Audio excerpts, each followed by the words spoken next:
আমি inspector general সাহেবকে request করবো, এই যে ছাত্ররা যারা এই সিনসিয়ারলি কাজ করছে, খালেদা জিয়াকে 3 লাখ টাকা কত 300 কোটি টাকা নাকি ভয় দিয়েছে, আপনারা পুলিশের তরফ থেকে তাদেরকে সবাইকে আমি আমার ছাত্র হয়েছে এই সার্টিফিকেট যাতে আপনাদের ক্রেডিটে যায় চাকরির সময় এবং ইলেকশনের সময়, সরি এডুকেশনে পরীক্ষা এবং সার্ভিস ক্ষেত্রে এটা যেন মূল্যায়ন হয়। তারা তাদের নিজেদের পয়সা দিয়ে তারা সড়ক ছাপ করছে, নিজেদের পয়সা দিয়ে তারা তাদের দেয়াল সুন্দর করছে।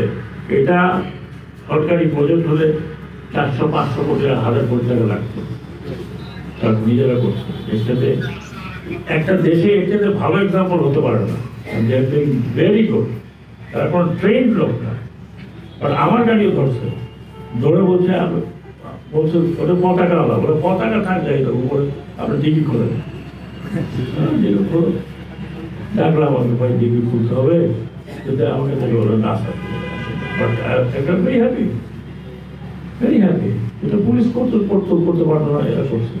এরা তো আপনার কাছ থেকে চান্দা নেয় না, এত কোনো দোকানে যে বলো না আমাকে খাবার দাও, they eat their own food, they bring their own money এবং এই রং কিনে রং করছে।